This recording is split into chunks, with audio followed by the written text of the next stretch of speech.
नमस्कार बच्चों, स्वागत है एक बार फिर आपका मैथ वाले गुरुजी चैनल पर। आज के इस वीडियो में बच्चों आप श्रेष्ठ एग्ज़ाम या अटल आवासीय विद्यालय या एनएमएस कोई भी एग्ज़ाम हो, ठीक है, जिसमें आप स्कॉलरशिप बेस परीक्षाएं हों या इंट्रेंस एग्ज़ाम हो जिसमें आप 9वीं क्लास में एडमिशन लेंगे, कक्षा 8 तक जितने भी परीक्षाएं होंगी जिसमें आप 9वीं क्लास में चाहे स्कॉलरशिप बेस की परीक्षाएं तैयारी कर रही हों, एनएमएस की तैयारी कर रहे हो या किसी चीज़ की तैयारी कर रहे हो, तो उसके लिए आज की ये क्लास जो है हम मैथ बताने जा रहे हैं। और सभी चीज़ों सभी एग्ज़ाम के लिए ये वीडियो इम्पॉर्टेंट है, तो वीडियो को पूरा देखना है और एक एक चीज़ को बारीकी समझना है और अपने कॉपी पे नोट करना है और एक प्रॉपर नोट्स बनाना है, जिससे आपकी रिवीजन जब आप करें तो आपकी तैयारी बहुत बेहतर हो। तो चलिए यहाँ पर शुरू करते हैं कक्षा 8। तो सबसे फर्स्ट चैप्टर जो है वो है परिमेय संख्या बच्चों, ठीक है। देखिए मैं इसके कॉन्सेप्ट को बताऊंगा और उसके बाद इसके बहुविकल्पीय क्वेश्चन करवाऊंगा, ठीक है। बहुविकल्पीय क्वेश्चन कराऊंगा। अगर आपने परिमेय संख्या चैप्टर ठीक से पढ़ा होगा तो आपको ये समझ लीजिए कि बहुविकल्पीय क्वेश्चन जब करवाएंगे तो वो बहुत आसानी होगा। अच्छा, जो मैं बहुविकल्पीय क्वेश्चन कराऊंगा वो सभी क्वेश्चन एग्ज़ाम की दृष्टि से इम्पॉर्टेंट होंगे, अर्थात ऐसे ही क्वेश्चन आपको एग्ज़ाम में जब भी आप श्रेष्ठ एग्ज़ाम देंगे या अटल आवासीय विद्यालय का एग्ज़ाम देंगे जिसमें 9वीं क्लास में एडमिशन मिलता है, तो उन सभी के लिए इम्पॉर्टेंट है। तो चलिए शुरू करते हैं। सबसे पहले आपको समझ लेना होगा कि ये क्या होता है, प्राकृतिक संख्या, ठीक है बच्चों। प्राकृतिक संख्या, देखो गिनती करने वाली संख्याओं को प्राकृतिक संख्या कहते हैं ना। जैसे आपको अगर आपकी क्लास में पूछ लिया जाए कि बताओ कितने बच्चे हैं यहाँ पर ना, तो आप क्या कहोगे? गिनती 1 से तो स्टार्ट करोगे, 1 2 3 4 5 7। तो ऐसे ही मतलब 1 से जो शुरू होगी उससे हम कहेंगे प्राकृतिक संख्या, ठीक है। 1 से शुरुआत होने वाली संख्या को प्राकृतिक संख्या कहेंगे या गिनती करने वाली संख्या को प्राकृतिक संख्या कहेंगे, ठीक है।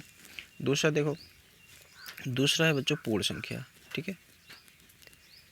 पूर्ण संख्या, अब ये पूर्ण संख्या क्या होती है? देखो बच्चों, जब प्राकृतिक संख्या में हम जीरो को भी ऐड कर लेते हैं, मतलब जीरो को भी लिखते हैं, तो वो हो जाती है पूर्ण संख्या। तो 0 1 2 3 4 और ऐसे ऐसे ये अनंत तक चली जाती है, ठीक है। तो ये है पूर्ण संख्या, ठीक है बच्चों। इसके बाद होता है पूर्णांक, ठीक है। पूर्णांक, इसको इंग्लिश में इंटीजर बोलते हैं बच्चों, ठीक है, इंटीजर बोलते हैं। पूर्णांक क्या होता है बच्चों? पूर्णांक निगेटिव मतलब पॉजिटिव संख्या और नेगेटिव संख्या और जीरो के मिला करके, ठीक है, सभी हो जाने के होते हैं पूर्णांक। जैसे यहाँ देखो 0 1 2 3 4 5 6 ऐसे, और इधर इसी का निगेटिव मतलब संगत निगेटिव मान ऐसे, ठीक है, ये इधर चला जाएगा। मतलब पॉजिटिव संख्या भी और नेगेटिव संख्या सब मिला करके जीरो के साथ पूर्णांक संख्या कहलाती हैं, ठीक है। तो ये चीज़ें हो जाएंगी। अगर इसको हम नंबर लाइन पे बनाते हैं ऐसे, तो इस तरीके से बनता है, ये 0 हो जाता है, इधर 1 2 3 4 5 और इधर -1 -2 -3 -4 हो जाता है ना। और ऐसे ये बढ़ता चला जाता है।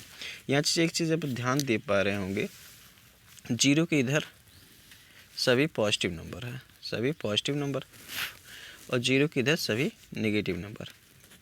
तो ये नेगेटिव नंबर और पॉजिटिव नंबर सभी क्या होते हैं? पूर्णांक होते हैं, सभी पूर्णांक होते हैं। और जीरो भी पूर्णांक होता है, लेकिन जीरो ना नेगेटिव होता है ना पॉजिटिव होता है, इतना ध्यान रखना है, ठीक है। इतनी बातें समझ में आई होंगी। फिर इसके बाद समझ लीजिए सम संख्या क्या होती हैं। तो सम संख्या देखो, चौथा सम संख्या ऐसी संख्याएं जो 2 से विभाजित हो जाती हैं सम संख्याएं कहलाती हैं। जैसे सम संख्याओं की स्टार्टिंग होती है 2 4 6 8 10 12 14 16 18, ऐसी सभी संख्या कैसी है? सम संख्या है। मेरा जो एक ट्रिक है इस पहचानने की सम संख्या, क्योंकि बहुत बच्चे अभी भी कंफ्यूज होते हैं, उनको नहीं समझ में आता है सम संख्या कैसे हम जानें। तो उनके लिए ट्रिक ये है बच्चों कि जिस संख्या के लास्ट में, ठीक है, लास्ट डिजिट मतलब लास्ट अंक बच्चों वो क्या हो, 0 हो, 2 हो, 4 हो, 6 हो, 8 हो, ठीक है। ये चीज़ें अगर हैं तो वो संख्या कितनी भी बड़ी संख्या रहेगी वो सम संख्या होगी, ठीक है। तो ये बहुत छोटी बात है, लगभग सभी बच्चे जानते हैं। इसके बाद होती है विषम संख्या, ठीक है, विषम संख्या, ठीक है। विषम संख्या ऐसी संख्या है जो 2 से विभाजित नहीं होती है पूर्णतः, ऐसी संख्या जो 2 से पूर्णतः विभाजित नहीं होती है वो विषम संख्या कहलाती है। इसकी स्टार्टिंग जो होती है वो स्टार्टिंग होती है 1 से, 1, 1, 3, 5, 7, 9, 11, 13, 15, 17, 19, 21 ऐसे डॉट डॉट, ठीक है, ऐसे चला जाएगा। तो यहाँ पर ध्यान देने वाली ये बात है बच्चों, देख पा रहे होंगे। तो अब इसको कैसे पहचानेंगे, विषम संख्या कैसे पहचानेंगे? तो पहचानने का सबसे अच्छा तरीका ये है कि इसका तो लास्ट डिजिट होगा। लास्ट डिजिट का मतलब ये है कि लास्ट अंक बच्चों हिंदी में, तो उसके लास्ट में 1, 3, 5, 7, 9, अगर किसी भी संख्या के लास्ट में ये अंक हैं तो वो विषम संख्या होगी, ठीक है, वो विषम होगी। तो यहाँ पर मैं थोड़ा सा आपको इसकी प्रैक्टिस करवा देता हूँ। देखिए, अगर मान लो ये 2, 3, 5, 7, 6 ये संख्या है एक, और दूसरी संख्या है 4, 4, 4, 1, 1, 3 ये संख्या है। तो आपको देखो यहाँ पर लास्ट अंक क्या है, 6 है, तो 6 है, इसका मतलब ये सम संख्या है बच्चों, ठीक है, सम संख्या।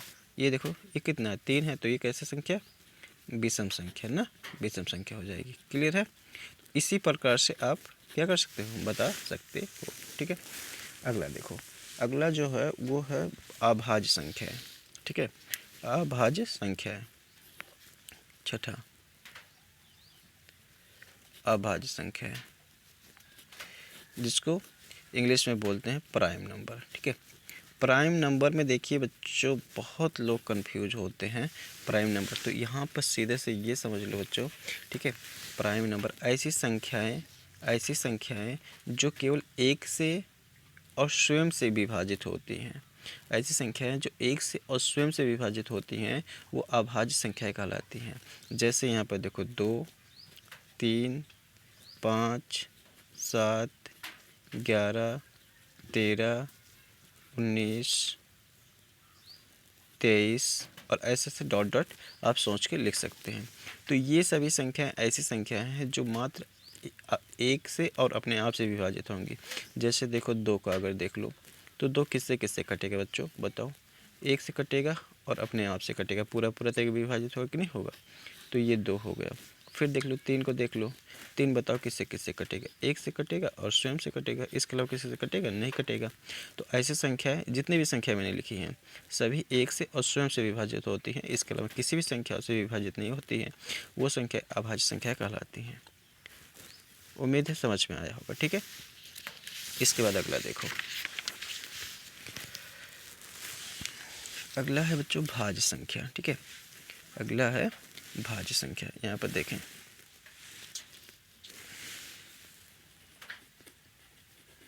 भाज्य संख्या जिसको बोलते हैं कंपोजिट नंबर, कंपोजिट नंबर, ठीक है बच्चों, जिसको बोलते हैं इंग्लिश में कंपोजिट नंबर। अब ये कंपोजिट नंबर क्या होता है, तो इसका भी डेफिनेशन समझ लो। देखो मैं बहुत ज़्यादा लिखवा नहीं रहा हूँ, मैं इसके समझा रहा हूँ, ठीक है। तो कंपोजिट नंबर ऐसी संख्या है जिसके जो 1 से और स्वयं के अलावा भी 1 और स्वयं के अलावा भी किसी और संख्या से विभाजित होती है, वो भाज्य संख्या कहलाती है। जैसे यहाँ पर हो जाएगा 4, 6, 8, 9 और हो जाएगा 10, 12, 14, 15, ये सभी संख्या कैसी संख्या है, भाज्य संख्या है, ठीक है। भाज्य संख्या के जैसे ये देखो, अगर इसको हम देखें ये कौन कौन संख्या से पूरा पूरा विभाजित हो जाएगी, तो 1 से पूरा पूरा विभाजित हो जाएगा, 2 से भाग करेंगे तब वो कट जाएगा, और 4 से भाग करेंगे तब भी ये पूरा पूरा कट जाएगा। तो यहाँ पर देख पा रहे होंगे ये मतलब इसमें कितने इसके फैक्टर जो हैं वो 3 फैक्टर आ जा रहे हैं ना, मतलब 2 से ज़्यादा संख्याएँ आ रही हैं जिससे ये विभाजित हो रही है, तो ये संख्या कहलाएगी भाज्य संख्या। सिंपल सी भाषा में ये समझ लो कि क्या है, जो एक और स्वयं के अलावा किसी और संख्या से विभाजित हो जा रही हैं तो वो भाज्य संख्या हो जाएगी, और जो एक और स्वयं से ही केवल विभाजित होती है वो अभाज्य संख्या हो जाएगी। ठीक है, तो इतनी चीज़ें आपको क्लियर हुई होगी। ठीक है, अब चलिए आगे बढ़ते हैं। अब यहाँ पर एक चीज़ और समझ लेना होगा कि कभी कभी कोई लोग घुमा के पूछ लेते कि बताओ एक भाज्य संख्या है कि अभाज्य संख्या है। एक भाज्य संख्या है कि अभाज्य संख्या है। तो बच्चों आपको जानकारी के लिए बता दें कि एक ना तो भाज्य है और ना ही अभाज्य है। एक ना तो भाज्य है और ना ही अभाज्य है, इतना ध्यान रखना। इसमें एक और क्वेश्चन लोग पूछ लेते हैं, बताओ 2 भाज्य है कि अभाज्य है, भाज्य संख्या है कि अभाज्य संख्या है बच्चों, ऐसे भी पूछ लेते हैं।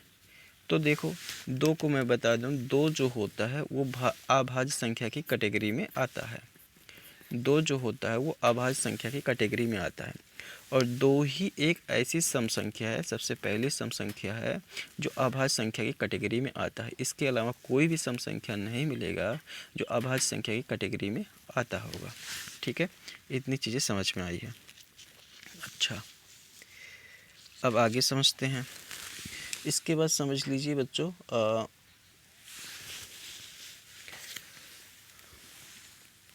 हमने बताया आप लोगों को पूर्णांक ना, पूर्णांक हमने बताया। ठीक है, तो पूर्णांक में देखिए क्या बताया,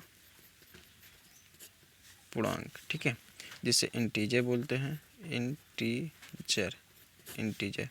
पूर्णांक में हमने क्या बताया बच्चों, जो निगेटिव नंबर होंगे और पॉजिटिव नंबर होंगे, जीरो, सब कुछ मिला के क्या होता है, पूर्णांक होता है। तो जैसे देखिए -18 भी पूर्णांक है, 17 पूर्णांक है, -13 भी पूर्णांक है, 0 भी पूर्णांक है, 14 पूर्णांक है, 100 पूर्णांक है, मतलब सभी क्या है, पूर्णांक है। अब इसमें ये समझना होता है कि जो नेगेटिव आगे लगा हो वो नेगेटिव पूर्णांक है, और जो पॉजिटिव, मतलब अगर किसी भी संख्या के आगे कोई चिन्ह नहीं लगा तो वो पॉजिटिव संख्या माना जाता है। तो जिसके आगे पॉजिटिव संख्या नहीं भी लगा है वो पॉजिटिव नंबर है, अर्थात पॉजिटिव इंटीजर है, और जिसके आगे ऋण लगा हुआ है, माइनस लगा हुआ है, वो नेगेटिव इंटीजर है। ठीक है, इतनी चीज़ें आपको समझ में। अच्छा, अब मैं इसको क्यों बता रहा हूँ, इसको देखो, बताने का मतलब ये है बच्चों कि एक निरपेक्ष मान कभी कभी पूछ लिया जाता है। निरपेक्ष मान। अभी निरपेक्ष मान क्या होता है, जैसे देखो अगर इसका -18 का निरपेक्ष मान निकालना है बच्चों, ठीक है, तो निरपेक्ष मान निकालना हो तो उसके लिए क्या करते हैं, हम इसको ऐसे मॉड के अंदर रखते हैं। ठीक है, मॉड के अंदर, तो इसका -18 का निरपेक्ष मान कितना हो जाएगा बच्चों, 18 हो जाएगा। ठीक है, सिंपल सी भाषा में ये समझ लो कि कोई भी संख्या होगी, कोई भी इंटीजर होगा, कोई भी पूर्णांक होगा, अगर उसका निरपेक्ष मान चाहिए हमको, ठीक है, तो वो क्या होगा, वो जो भी चिन्ह लगा होगा माइनस या प्लस वो रिमूव हो जाएगा, और यहाँ पर जो संख्याएं बचेगी वो पॉजिटिव में ही बचेगी। ठीक है, ये चीज़ें हो जाती हैं। फिर अगला देखो, अब यहाँ पर बच्चों एक चीज़ और समझ लेना होगा, यहाँ पर पूर्णांकों का योग जोड़ घटाना आता है, तो उसको समझ लो। जोड़, इसको जोड़ कैसे करते हैं देखें, पूर्णांकों का जोड़, जैसे यहाँ पर बच्चों जब सेम साइन होगा, जब ऐसे लिख लेते हैं, जब सेम साइन होगा, जब सेम साइन होगा तब कैसे जुड़ेगा देखें। जैसे मान लो यहाँ पर 15 है और प्लस यहाँ पर क्या है, मान लेते हैं 8 है। ठीक है, तो यहाँ ध्यान देने वाली बात है, जो ये 15 है और 8 है, ये दोनों कैसी संख्या है, पॉजिटिव नंबर है ना बच्चों, पॉजिटिव नंबर। मैंने पहले ही बताया कि अगर किसी भी नंबर के आगे प्लस नहीं लगाया गया है तो भी उसे पॉजिटिव नंबर मानेंगे। तो जब पॉजिटिव है मतलब ये भी पॉजिटिव, ये भी पॉजिटिव, तो जो जुड़ेगा बच्चा वो पॉजिटिव में ही आएगा। देखो 15 और 8 जोड़ेंगे कितना हो जाएगा, तो 8 5 13 23 हो जाएगा बच्चों। ठीक है, 23 हो जाएगा। तो इसको जब जोड़ेंगे तो ये कितना आ जाएगा बच्चों, 23 आ जाएगा। ठीक है, तो ये था सेम साइन। सेम साइन जब होगा तो क्या होगा, जुड़ेगा। सेम साइन होगा तो जोड़ेगा। बहुत ही आसान तरीके से बता रहा हूँ, इससे आसान तरीका आपको कहीं नहीं मिलेगा, ठीक है। तो इसको बेहतर तरीके से समझिएगा। ये आपको, ये बच्चे मैं भी पढ़ाता हूँ, तो बच्चों को ट्यूशन पढ़ाता हूँ कि काफ़ी कन्फ्यूजन होता है कि कैसे होता है, लेकिन वीडियो को आप पूरा देखिएगा और समझिएगा, 1 से 2 बार देखिएगा, आपको पूरा समझ में आएगा। तो देखो यहाँ पर, फिर मान लो यहाँ पर हमने क्या ले लिया, -3 ले लिया और इसको ऐड करना है, फिर -3 ले लिया, फिर इसको ऐड करना -3। तो एक चीज़ देखो बच्चों, जब हम जोड़ने की बात कर रहे हैं ना, जोड़ने की बात करें तो ये देखो पॉजिटिव संख्या ये है ना, जोड़ा हुआ है ना, तो ये देखो जिसको हम जोड़ रहे हैं, जिसको हम जोड़ रहे हैं, ये भी नेगेटिव, ये भी नेगेटिव, ये भी नेगेटिव, मतलब सभी नेगेटिव में है। तो जब भी मैंने कहा जब सेम साइन होगा, क्या होगा, जब सेम साइन होगा तो जुड़ेगा। तो ये भी नेगेटिव, ये भी नेगेटिव, ये भी नेगेटिव, नेगेटिव ऐसे लगा दो बच्चों, ठीक है। और 3 3 6 और 3 त्रिका 9 हो जाएगा बच्चों, 3 त्रिका 9 हो जाएगा। इस तरीके से बच्चों ये जुड़ जाएगा। और साइन देखो मैंने क्या कहा, जब सेम साइन था तो जुड़ा और क्या हुआ, चिन्ह वही लग जाएगा, चिन्ह वही लग जाएगा, ठीक है। ये चीज़ होता है, ठीक है। इसके बाद देखो, जब विपरीत साइन होगा, जब विपरीत चिन्ह होगा तब देखो क्या होगा, जब विपरीत चिन्ह होगा तब देखो क्या होगा। जैसे मान लो ये 18 है, प्लस में है, और ये प्लस -7 ऐसे है बच्चों, ठीक है। तो यहाँ पर देखो जिसको हम जोड़ रहे हैं, ये पॉजिटिव नंबर है और ये नेगेटिव नंबर है, और प्लस तो बता रहा है कि इन दोनों को जोड़ना है। तो 18, ये देखो पॉजिटिव नंबर, ये नेगेटिव नंबर। तो जब भी विपरीत चिन्ह होगा, मतलब ये प्लस है ये माइनस है, तो क्या होगा, तब घटेगा, क्या होगा, तब घटेगा। तो घटेगा किस में से, जो ज़्यादा होगा उसमें से घटेगा कम वाला। तो देखो 18 ज़्यादा है और कम वाला घटा देंगे 7, तो घटाएंगे तो कितना बचेगा, 11 बचेगा। और ज़्यादा वाले का साइन बच जाएगा, तो ज़्यादा वाला कैसा बच्चों, प्लस में पॉजिटिव में है, और पॉजिटिव संख्या को ऐसे भी लिख सकते हैं। तो इस तरीके से ये विपरीत चिन्ह होगा तो घटेगा, विपरीत चिन्ह होगा तो घटेगा, इसको ऐसे समझ लेना। चलो एक और ले लेता हूँ, मान लो ये मैंने ले लिया -15, ठीक है, और प्लस ले लिया यहाँ पर बच्चों 7 ऐसे ले लिया, ठीक है, +7 ले लिया। अब यहाँ पर देख पा रहे होंगे ये -15 है, ठीक है। चलो इसको ब्रैकेट में कर लेते हैं, ये -15 है और ये 7 है ना। तो यहाँ पर भी देखो, और ये पॉजिटिव, ये प्लस है, तो इसका मतलब ये जोड़ने का काम कर रहा है इन दोनों को, इन दोनों इंटीजर को। तो ये देखो -15 है और ये 7 है। तो हमने क्या कहा, विपरीत साइन होगा तो घटेगा। तो ये -15 है और ये 7 है, इसमें से 7 को घटाएंगे, और जो ज़्यादा होगा उसी का चिन्ह बचेगा। तो ये चिन्ह तो 15 ज़्यादा है, 15 में से 7 घटाएंगे तो कितना बचेगा, 8 बचेगा ना बच्चों। और चिन्ह जो होगा वो ज़्यादा वाले का लग जाएगा, ठीक है, चिन्ह जो होगा वो ज़्यादा वाले का लग जाएगा। तो उम्मीद है ये दोनों कॉन्सेप्ट आपको समझ में आया होगा। अभी मैं क्वेश्चनों की और भी ज़्यादा प्रैक्टिस करवाऊंगा, अर्थात जब मैं बहुविकल्पीय क्वेश्चन करवाऊंगा, इसके ऑब्जेक्टिव क्वेश्चन करवाऊंगा, तो वहाँ पर कॉन्सेप्ट और भी क्लियर होगा, ठीक है। तो वीडियो से जुड़े रहने के लिए चैनल को सब्सक्राइब आपको करना ही होगा, ठीक है। चैनल को सब्सक्राइब करिए, अगर वीडियो अच्छा लग रहा है तो वीडियो को लाइक करिए और चैनल को सब्सक्राइब कर लीजिए, और ज़रूरतमंद बच्चों तक इसको शेयर भी करिए, ठीक है। तो चलिए यहाँ पर आगे देखें। इसके बाद यहाँ पर मैंने यहाँ पर क्या बताया, जोड़ बताया, ठीक है। अब घटाना बता देते हैं, तो घटाना देखें, घटाना, ठीक है। तो देखिए घटाना यहाँ पर कैसे होगा, जैसे यहाँ पर मान लो ये 15 है, जब सेम साइन होगा, ठीक है, जब सेम साइन होगा 15 और माइनस है यहाँ पर कर लेते हैं 8, ठीक है, ऐसे 15 - 8। अब 15 में से 8 घटाएंगे बच्चों तो कितना बचेगा, तो ये 7 बच जाएगा सिंपल तरीके से, ठीक है, ये सिंपल तरीके से 7 बच जाएगा, ठीक है। तो अब इसके आगे देखो दूसरा, अब घटाना जब आपको ऐसे होगा कि 15, ठीक है, ये मान लो -15 है, ठीक है, और ये फिर माइनस है, मतलब घटाना है, और ये -8 है, तब देखो क्या होगा। अब यहीं पर ही कन्फ्यूजन आपको हो सकता है, ठीक है, अब यहीं पर ही कन्फ्यूजन आपको हो सकता है। तो देखो उसके लिए क्या करना होगा, उसके लिए करना ये होगा बच्चों कि इस दूसरी वाली संख्या का निरपेक्ष मान काम आता है। तो दूसरी वाली संख्या का निरपेक्ष मान कितना हो जाएगा बच्चों, -8 का 8 हो जाएगा निरपेक्ष मान ना, ठीक है। तो इसमें -15 में से ये माइनस, ये क्या हो जाएगा फिर, ये माइनस प्लस हो जाएगा बच्चों, ठीक है। क्या हो जाएगा, प्लस हो जाएगा। तो यहाँ पर देखो कैसे हो जाएगा, -15। लेकिन मेरा जो तरीका है उसको आप मानो और उसके आसानी तरीके से हो जाएगा। कैसे है, ये -15 को ऐसे रखो, ये माइनस है और ये माइनस है, ठीक है।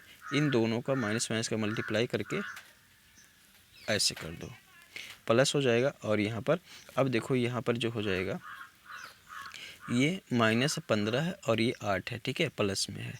तो देखो -15 वाला ज़्यादा है और 8 कम है, इसमें से इसको घटा देंगे, विपरीत साइन हो गया। तो 15 में से 8 घटाएंगे तो ये बचेगा 7। तो यहाँ पर -7 बचेगा, क्योंकि चिन्ह नेगेटिव वाला ज़्यादा है, इसलिए नेगेटिव वाला संख्या ज़्यादा है, इसलिए चिन्ह ये वाला बचेगा, ठीक है।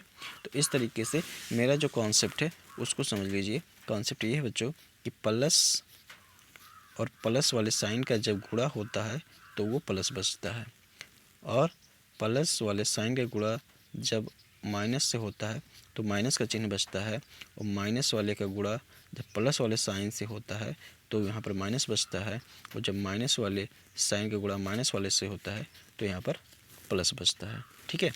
तो ये साइन जो है, इसकी प्रैक्टिस जब आप करेंगे तो आपके लिए ये आसान हो जाएगा, ठीक है, ये आसान हो जाएगा। तो इसकी प्रैक्टिस मैं क्वेश्चन लगवाते समय कराऊंगा। तो अभी मैं यहाँ पर समझा रहा हूँ आपको, पूर्णांकों का गुणा और भाग सिखा दे रहा हूँ, ठीक है। पूर्णांकों का गुणा और भाग सिखा दे रहा हूँ। देखो गुणा, गुणा तो गुणा इसमें ये है कि जैसे अगर मान लो मैंने अभी जो चिन्ह बताया, तो -8 का गुणा अगर ऐसे करेंगे -2 से, ठीक है। देखो पहले चिन्हों का गुणा तो माइनस माइनस क्या हो जाएगा, प्लस हो जाएगा, और 8 का गुणा 2 से 16 हो जाएगा, 8 दूना 16, तो ऐसे हो जाता है। फिर यहाँ पर ऐसे देखो -8 होता और ये गुणा में 2 होता, तो ये माइनस ये प्लस, यहाँ पर माइनस का चिन्ह लगेगा, ठीक है, जैसा कि हमने बताया। तो 8 दूना 16 ऐसे हो जाएगा, ठीक है। इस तरीके से ये गुणा हो जाता है। फिर देखो कोई भी साइन ले लो, यहाँ पर मान लो 16 ले लेते हैं, ठीक है, और यहाँ गुणा करते हैं -2 से। तो देखो ये पॉजिटिव नंबर है, ये नेगेटिव नंबर है, तो कैसा, प्लस और माइनस मिलके माइनस होगा। अभी चिन्हों का गुणा हमने बताया, तो 16 दूना 32 हो जाएगा, ठीक, ऐसे हो जाएगा। इतनी बातें क्लियर है, ठीक है। तो अगर ये देखो 17, ये भी पॉजिटिव नंबर, ये भी पॉजिटिव नंबर, तो यहाँ जो बचेगा वो पॉजिटिव नंबर ही बचेगा। तो 17 दूना 34 हो जाएगा, ठीक है, ये हो जाएगा, ठीक। इसके बाद देखो, इसके बाद भाग देख लो, पूर्णांकों का भाग। अभी जब मैं इसका प्रैक्टिस कराऊंगा तो ये और भी क्लियर हो जाएगा। अभी इसको समझ लीजिए ऐसे। तो जब पॉजिटिव संख्या का भाग पॉजिटिव संख्या से करते हैं तो जो यहाँ पर भागफल में आएगा वो पॉजिटिव ही आएगा, और जब निगेटिव संख्या का भाग निगेटिव संख्या से करेंगे तो यहाँ पर क्या आएगा, निगेटिव ही आए, सॉरी यहाँ पॉजिटिव आ जाएगा। और जब पॉजिटिव संख्या का भाग निगेटिव संख्या से करेंगे तो भागफल निगेटिव आएगा, और जब निगेटिव संख्या का भाग पॉजिटिव संख्या से करेंगे तो भी भागफल निगेटिव संख्या आएगा, ठीक है। अब इसका एग्जाम्पल देख लो कुछ।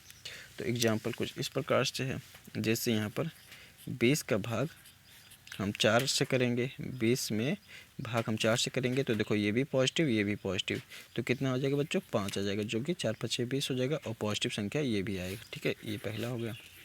दूसरा देख लो, मान लो ये -75 है और मैं इसमें भाग कर रहा हूँ -15 से, तो देखो ये भी नेगेटिव नंबर ये भी नेगेटिव नंबर, तो 15 5 75 हो जाएगा, तो ये पॉजिटिव नंबर। देखो यहाँ पर जैसा कि हमने रूल में बताया था, ठीक है। तो तीसरा देख लीजिए, तीसरा मान लो ये है -68 और ये है भाग में 17, ये भाग में है 17। तो आपको पता है यहाँ पर ये देखो माइनस का चिन्ह ये प्लस का चिन्ह, तो यहाँ का माइनस का चिन्ह बचेगा, तो 17 चौके 68 होता है, तो ऐसे हो जाएगा 4 आंसर, ठीक। चौथा देखो, चौथा मान लो ये 78 है और ये भाग दे रहे हैं -13 से, तो ये देखो पॉजिटिव नंबर ये नेगेटिव नंबर बचेगा भागफल में, और 13 छक 78। तो इस तरीके से ये सभी कॉन्सेप्ट काम करता है, ठीक है। तो आज मैं इस वीडियो में क्वेश्चन तो नहीं करा पाया हूँ, ठीक है। अगले वीडियो में थोड़ा सा और कॉन्सेप्ट बताऊँगा और सभी बहुविकल्पीय क्वेश्चन अर्थात जितने भी इम्पोर्टेंट क्वेश्चन हैं जो आपके एग्ज़ाम में आ सकते हैं, ठीक है, वे सभी क्वेश्चन कराऊँगा, ठीक। तो उम्मीद है आपको वीडियो अच्छा लगा होगा। वीडियो अच्छा लगा तो लाइक ज़रूर करें, अन्यथा कोई कमी हो तो वो भी बताएं, या किस टॉपिक पर आप वीडियो चाहते हैं वो भी बताएं, ताकि हमें ये क्लियर हो सके कि किस टॉपिक पे आप वीडियो चाहते हैं और आपको किस चीज़ में प्रॉब्लम हो रही है, ठीक। तो आज के लिए इतना ही।